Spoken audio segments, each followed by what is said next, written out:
Yun. Magandang umaga mga kababayan. Magandang tanghali, magandang hapon, magandang gabi sa inyo. Kung sino man makakapanood itong video na to. Unang-unang sa lahat, magpapakilala muna ako. Ako po si Vlad, isang OFW.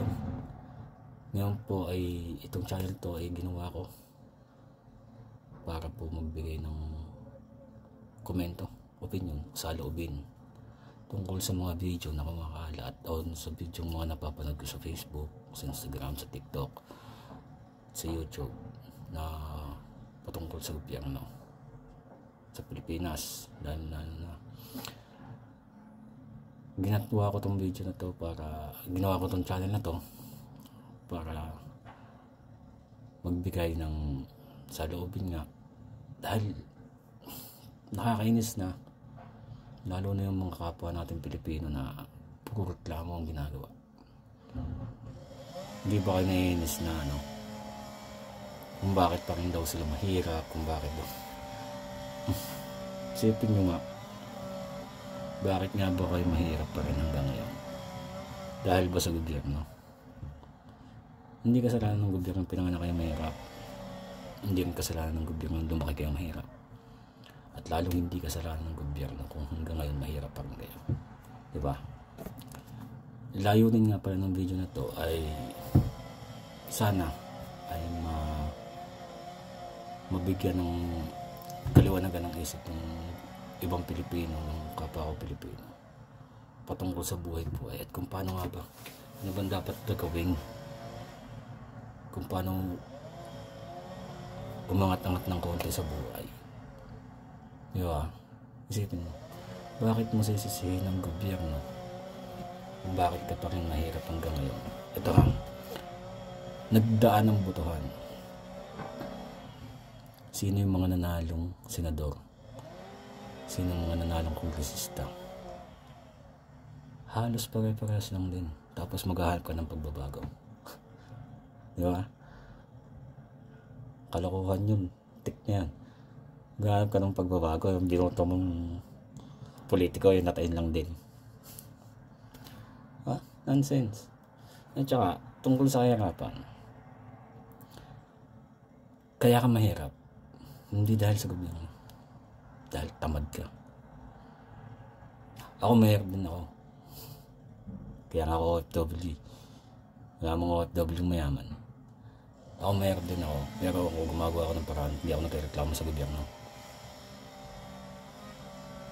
Diba? Nagtatrabaho ako.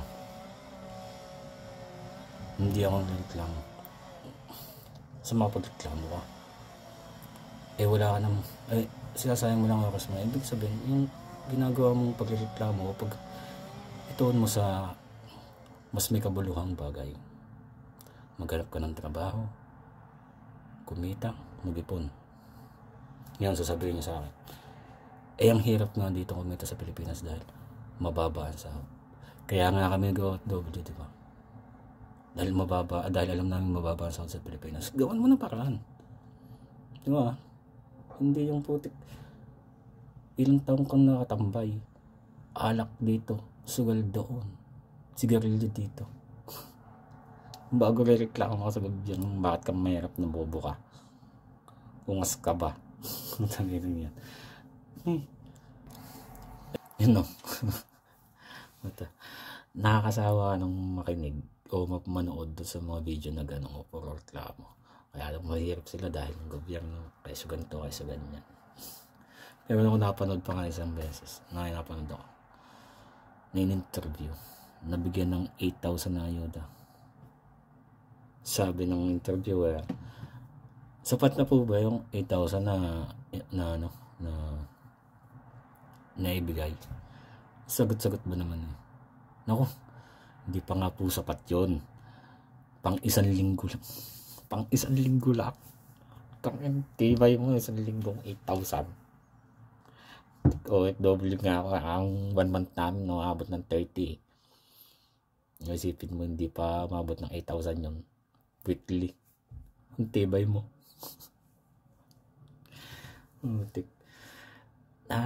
Sawa, nakakainis ng manood ng mga ganun.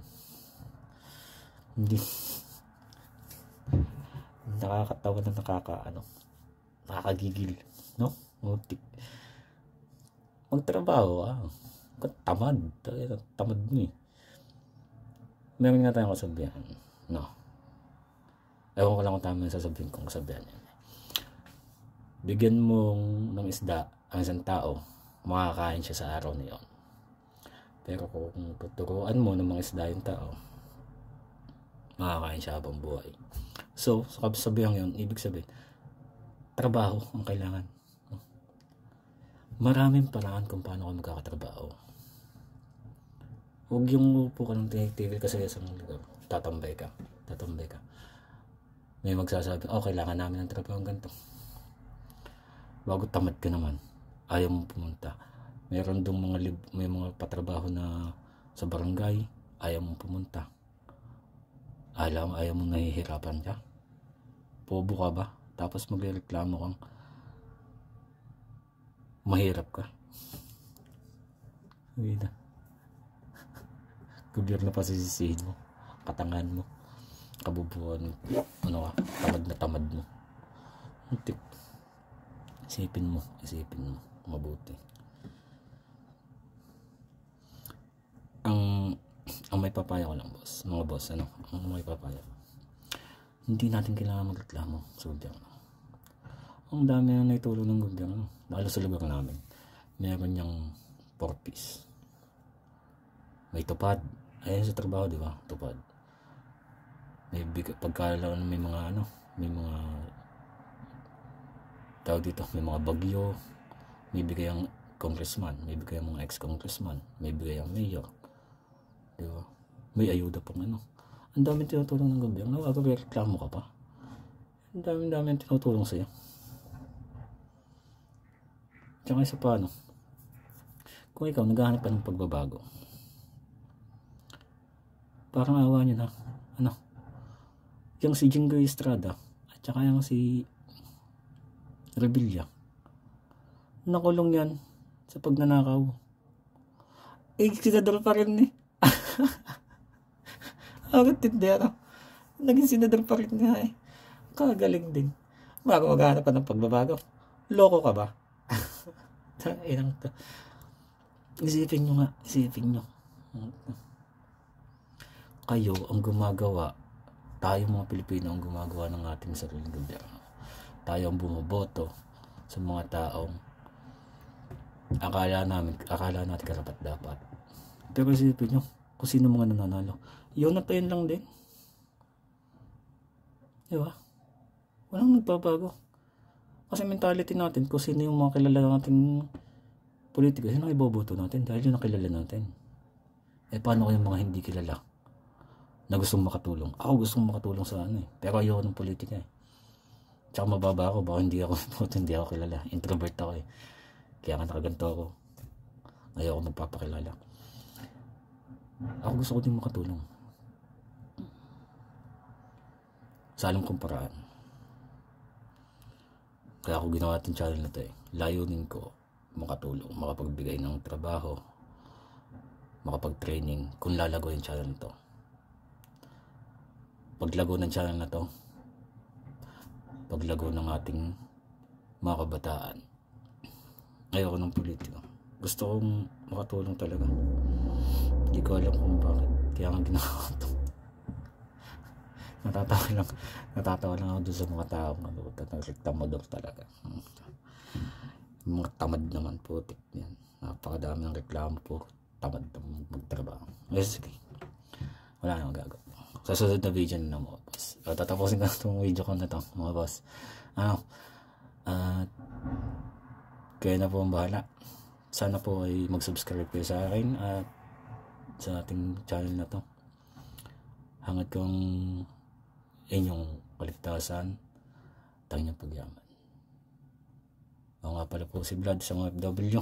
Sana po ay mabigyan natin ng katuparan ng ang ating layunin na makapagtayo ng mga training center, libreng training center para sa ating mga kababayan. At nga pala, pag nakaabot po tayo ng 1,000 subscriber,